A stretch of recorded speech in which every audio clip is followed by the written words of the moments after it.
While the security crisis in South Sudan continues to be heightened, even as regional leaders are calling on the president of South Sudan, Salva Kiir, to release the first vice president and allies so that there can be an ease of tension in the country. Well, the South Sudanese Defense Forces are still battling it out with the White Army in northeastern part of South Sudan, and the South Sudanese People Liberation Army in opposition are also joining the chat as there have been aggressions between the SPLA-IO and the SSPDF.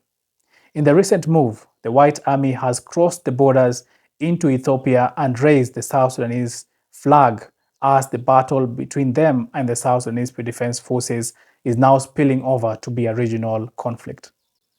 Well, this is Bonafide. If you haven't subscribed, kindly subscribe and hit that notification button so that when I release something new on the South Sudanese crisis, you get notified as soon as possible. Well, one of the fears that a country has when a neighboring country is in conflict is that that conflict will spill over into their own country. And that is exactly what is happening in the South Sudanese conflict, as right now we can read reports that are stating that the SPLM-IO and Nuer White Army entered Ethiopia and raised the South Sudan's flag in Gambela region, Nuer zone, Lare Woreda, during the fight between the SSPDF and Nuer White Army in Pagak town. An Ethiopian Nuer administrator of Lare Woreda was wounded. That is the report that just came as the event happened just hours ago when the Nuer Army and the SPLM-IO crossed the borders into Ethiopia and raised the South Sudan's flag in a foreign country. Well, this is not a new thing that has happened in this conflict, as there was another report that came out on March 23, 2025 that denoted that the Ethiopian National Defense Forces ENDF was attacked by the Nuer White Army in this particular conflict that is still ongoing in South Sudan. While spilling over of conflict into different territories is not a new thing here in Africa, because our borders cut across communities that are shared on both sides of the borders. For example, the Maasai of Kenya and Tanzania. And we also have other conflicts between these borders that were created by the colonial governments as they were ruling Africa. Right now, what you're talking about in South Sudan is almost a similar scenario, because there are the Nuer people of Ethiopia and there are the Nuer people of South Sudan. Of course, most of the Nuer people are in South Sudan, but there are Nuer people in Ethiopia. Now, the complex nature of this conflict is that the Nuer people of South Sudan are claiming that the South Sudanese government that is led by a Dinka president is against the Nuer people of South Sudan. And now they are spilling this over into Ethiopia, the Nuer people of Ethiopia, and particularly even in this conflict that just happened hours ago, an Ethiopian Nuer administrator of Lare Woreda was wounded in this particular upscale of violence across the border. Now, the risks of this is that now they are pushing the Ethiopian government to respond to this conflict that is happening, that is now crossing over to their own authorities. It means that the Ethiopian National Defense Forces will have to act against the SPLA-IO or the White Army that is coming from South Sudan into their own country, because they wouldn't want this conflict now to spill over to have a regional conflict between Ethiopia and South Sudan. It is in one way that they can support the South Sudanese government to suppress the conflict that is happening near the border, or they can fight the SPLM-IO and the Nuer Army to push them back into South Sudan and to tighten the border so that that spillover will not happen again. Well, this is also happening at a time when there are leaders in the Nuer community that are saying that it is time for us to even secede from South Sudan and form our own country. There are people who are saying that we will stay in the country. Most of the people are saying that we will stay in the country.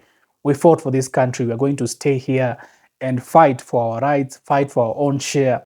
They are saying that by detaining or putting the first vice president under house arrest is a direct conflict to their resolve as a people to coexist with others in the country. There have been calls by some leaders in the community that other leaders should join them so that they can bargain further to release the first vice president and to make sure that the country is still being led by the rule of law. According to them, they are saying that this is completely wrong. But according to the government and the people who are supporting the government, they are saying that whatever has been done to the first vice president was right, as the first vice president, they say that he was in direct calls with the White Army to attack the UN helicopter that led to the loss of lives of some of the South Sudanese Defense Forces troops, as well as a general, and injured other people who were in sight. They are saying that that particular detention or the house arrest was deserving to the first vice president, and that there should be a conclusive investigation to find out if truly indeed the first vice president was involved in what happened to those troops in Nasir County. The involvement of Ethiopia directly in this conflict now puts on 3 countries being involved in what is happening currently in South Sudan.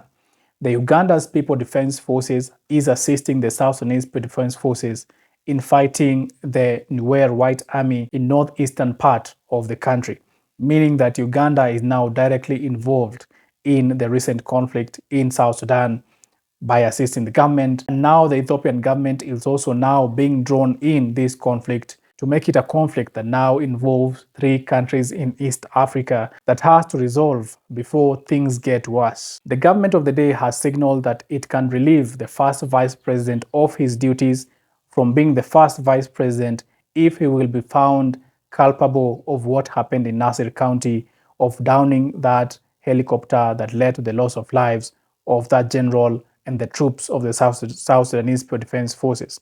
It means that the government of the day is preparing for anything that will come out of the investigation that is conducting against the first vice president. Although they are saying that it will be independent, of course, it is the government that has put the first vice president under house arrest. They are the same government that will investigate the first vice president, and should they find anything linking the first vice president to that attack, then the first vice president, Riek Machar, will cease being the first vice president and will face the court of law. That is what has been reported by the government spokesperson, Michael Makuei of South Sudan. Of course, it is easier to say, but it won't be very easy to implement that particular statement. Well, I will keep you informed of the latest of what is happening in South Sudan. Keep it bona fide.